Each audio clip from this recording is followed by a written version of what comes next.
ہیں جس کو ماہ رمضان کی فضیلت اور اہمیت پتہ چل گئی وہ تمنا کرے گا کہ کاش پورے سال کو رمضان شریف کر دیا جائے، یعنی مہینہ رمضان شریف کا نہ ہو بلکہ سال ہی رمضان شریف میں تبدیل ہو جائے۔ اس کی برکتیں یہ ہیں۔ اب جب اس کے عام دن یہ ہے سنیچر اتوار پیر منگل بدھ یہ ہے، تو پھر اس کا جمعہ کیسا ہے؟ پھر اس کا جمعہ کیسا ہے؟ جیسے ہی جمعرات کا سورج غروب ہوتا ہے اور جمعہ کا چاند گویا طلوع ہوتا ہے، ہر سیکنڈ ہر لمحہ 60,000 جہنمیوں کی مغفرت کی جاتی ہے۔ یعنی ایسے لوگ جن کے نام جہنم کے رجسٹر میں لکھ دیے گئے، یہ جہنم میں جائے گا، یہ جہنم میں جائے گا، یہ جہنم، ایسے لوگوں کو اللہ کہتا ہے انہیں بخش دیا، انہیں بخش دیا۔ کتنے لوگ؟ ایک لمحے میں 60,000 لوگ۔ اب وہ پورے غروب سے لے کر غروب تک کتنے گھنٹے ہوتے ہیں؟ 24 گھنٹے۔ اب اس میں ہر سیکنڈ گویا ہر لمحہ 60,000 بخشے جاتے ہیں۔ لیکن جب جمعہ کا آخری سیکنڈ آخری لمحہ آتا ہے، سورج غروب کا وہ آخری وقت آتا ہے، تو اللہ نے 24 گھنٹے، صرف سمجھانے کے لیے کہہ رہا ہوں، اللہ نے 23 گھنٹے 59 سیکنڈ میں، اللہ نے، حالانکہ یہ سیکنڈوں کا حساب حدیث میں نہیں ہے لیکن اپنے دور کے حساب سے سمجھا رہا ہوں، اس میں لمحات کا ذکر ہے، ساعتوں کا ذکر ہے، صرف سمجھانے کے لیے کہ اللہ نے 23 گھنٹے 59 سیکنڈ میں، ہر سیکنڈ میں 60,000 بخشا، تو 23 گھنٹے 59 سیکنڈ میں کتنے بخشا؟ تو جب آخری سیکنڈ آخری ساعت آتی ہے وہ افطار کی جمعہ کی، تو جتنے 23 گھنٹے 59 سیکنڈ میں بخشے گئے ان کی تعداد کے برابر آخری سیکنڈ میں بخش دیے جاتے ہیں۔ کتنی بڑی بات ہے۔ میں سمجھتا ہوں کوئی بچتا ہی نہیں ہوگا بخشش سے۔ یہ وہ ماہ رمضان ہے، یہ وہ برکت والا مہینہ ہے۔ لیکن کتنے کم نصیب ہیں وہ لوگ، جو لوگ گرمی کا بہانہ کر کے، جو لوگ بیماری کا بہانہ کر کے، جو لوگ کاروبار کا بہانہ کر کے کہتے ہیں کہ میں روزہ نہیں رکھ سکتا، دھوپ کتنی ہے مولانا، کتنی دھوپ ہے، میں روزہ نہیں رکھ سکتا، گرمی کی شدت کتنی ہے، میں روزہ نہیں رکھ سکتا، میں بیمار ہوں۔ کیا بیماری ہے؟ بخار آ گیا۔ کیا بیماری ہے؟ پیٹ میں درد ہوتا ہے بھوکا رہتا ہوں۔ کیا مسئلہ ہے؟ گٹکے کے بغیر زندہ نہیں رہ سکتا۔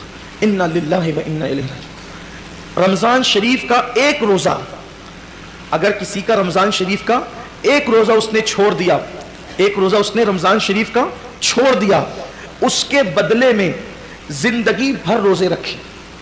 یہ میں نہیں کہہ رہا ہوں، یہ ہماری کتابوں میں لکھا ہوا ہے، اسلامی کتب میں، اہل سنت کی کتب میں، کتب فقہ میں، کتب احادیث میں لکھا ہوا ہے کہ جس نے ماہ رمضان شریف کا ایک روزہ چھوڑ دیا پھر اب پوری زندگی روزے رکھتا رہا اس کے بدلے میں، تو جو فضیلت رمضان شریف میں ایک روزہ رکھنے کی تھی، پوری زندگی کے روزے رکھ کر بھی اس ایک روزے کی فضیلت کو نہیں پا سکتا۔ ایک روزے کی فضیلت کو زندگی بھر کے روزے، بھئی وہ کفارہ قضا یہ تو سب فقہی اعتبار سے ادا ہو گیا اس کے بدلے، لیکن فضیلت کی بات ہو رہی ہے کہ اس کی فضیلت جو ماہ رمضان شریف کے روزے کی ہے وہ نہیں پا سکتا، زندگی بھر رکھ لے۔ اور پھر ان کے جبڑے جو آگ کی کیچی سے کاٹے جائیں گے جنہوں نے روزے نہیں رکھے ہوں گے۔ بڑا دردناک عذاب ہے جنہوں نے روزے نہیں رکھے ہوں گے۔ یہ گرمی کا بہانہ کچھ نہیں، یہ سب لنگڑے لولے بہانے، بیماری کا بہانہ کچھ نہیں، کوئی بیماری نہیں۔ ڈاکٹر صحیح کہہ رہا ہے یا اللہ کے رسول کا فرمان صحیح ہے؟ سرکار ابد قرار صلی اللہ علیہ وسلم فرماتے ہیں روزہ رکھو صحت مند ہو جاؤ گی۔ یعنی روزے میں بیماری نہیں ہے، روزے میں شفا ہے، روزے میں شفا ہے۔ آپ دیکھیں اکثر بیماریوں میں ڈاکٹر کہتا ہے کہ کھانے سے پرہیز کرو، کم کھاؤ، بیمار ہو تو اس کو اناج مت دو، بہت ساری بیماریاں جس میں کہتے ہیں اناج مت دو۔ روزے میں کیا ہے؟ بھوکا ہی تو رکھا جا رہا ہے، پیاسا ہی تو بھوکا اور پیاسا رہنے سے کوئی مرتا نہیں، بیماری بڑھتی نہیں بلکہ بیماری کنٹرول ہوتی ہے۔ بلکہ اللہ عز و جل نے انسان کے جسم میں ایسی چیزیں پیدا کی ہے کہ جب وہ بھوکا رہتا ہے، صرف بھوکا رہتا ہے، تو بھوک کے وقت تو وہ کچھ مخصوص مادے نکلتے ہیں جو انسان کی صحت کے لیے بے پناہ مفید ہے اور اس سے کوئی بیماری نہیں۔ مجھے اچھی طرح یاد ہے میری والدہ کا آپریشن تھا مالیگاؤں کے کھڈی کے غیر مسلم ڈاکٹر کے یہاں، نام بھی لے سکتا ہوں لیکن چھوڑتا ہوں اس کو، تو اس کے یہاں تو میں جب آپریشن کا بل پے کرنے کے لیے گیا تو اس نے مجھے جب وہ چائے پیش کی تو میں نے سوچا کہ کہیں اس کا دل نہ دکھ جائے، تو مجھے کہنا پڑا کہ میں روزے سے ہوں۔ وہ کہا کہ رمضان شروع ہو گیا۔ میں نے کہا یہ رمضان کے روزے نہیں ہیں، یہ 13، 14 اور 15 مہینے کے جو 3 روزے ہمارے نبی پروفٹ محمد صلی اللہ علیہ وسلم رکھا کرتے تھے، تو ہم لوگ بھی رکھتے, تو سب تو نہیں رکھتے, میں نہیں سب نہیں رکھتے کیونکہ وہ ضروری بھی نہیں ہے, فرض و واجب نہیں ہے رمضان شریف کی طرح, لیکن یہ سنت ہے, اور یہ ایسی سنت ہے کہ سفر میں بھی حضور علیہ السلام اس کو نہیں چھوڑتے تھے.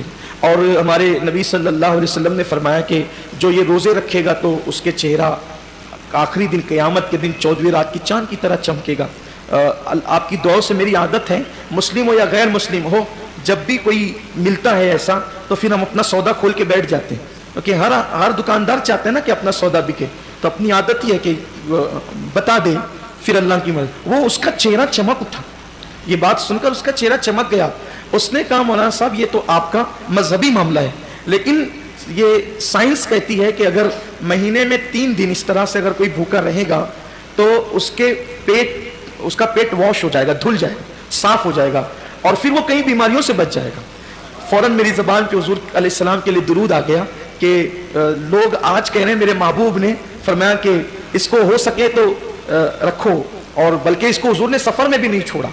تو روزے کہنے کا مطلب یہ ہے, اللہ تعالیٰ ہم سب کو ریاکاری سے محفوظ رکھے. صرف ترغیب کے لیے میں نے عرض کیا کہ آج روزے پر تحقیق ہو رہی ہے, ریسرچ ہو رہی ہے کہ روزہ رکھنے سے بیماری نہیں بڑھتی بلکہ شفا ملتی ہے. ہاں ایسا بیمار, واقعی ایسا بیمار جس کی بیماری اس درجے کو پہنچ گئی ہو کہ مسلم متشرع ڈاکٹرز کہیں ایک مل کر یہ کہتے ہیں کہ روزہ آپ نہ رکھیں, کہیں ایک نہیں بلکہ کہیں ایک کہتے ہیں, تو تب اس کے لیے علماء نے ہمارے اجازت دی, وہ الگ بات ہے.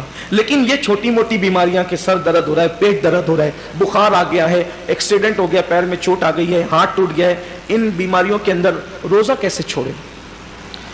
روزہ کیونکہ روزہ اتنی آسانی سے, جو روزے کی برکت جانتا ہے نا, جو روزے کی فضیلت جانتا ہے, اللہ کے حبیب صلی اللہ علیہ وآلہ وسلم نے فرمایا کہ اللہ کا فرمان ہے کہ روزہ میرے لیے ہے, روزہ میرے لیے ہے, اور اللہ فرماتا ہے میں ہی اس کی جزا ہوں. روزہ میرے, یعنی ہر عمل کی جزا جنت ہو سکتی ہے, ہر عمل کی جزا جنت ہو سکتی ہے, روزے کی جزا ذات باری تعالیٰ ہے. یعنی کہ اللہ اکبر صرف سمجھانے کے لیے کہ کوئی بادشاہ کہہ دے کہ یہ کام کرو گے تو وہ شہر دے دوں گا, یہ کام کرو گے تو اتنی دولت دے دوں گا, یہ کام کرو گے تو خلافت دے دوں گا, یہ کام کرو گے تو اقتدار دے دوں گا, یہ کام کرو گے تو کوئی لقب دے دوں گا, یہ کام کرو گے تو کوئی خطاب دے دوں گا, لیکن ایک کام اتنا پسند ہے کہ اگر یہ کام تم کر کے آئے تو میں خود تمہارا ہو جاؤں گا.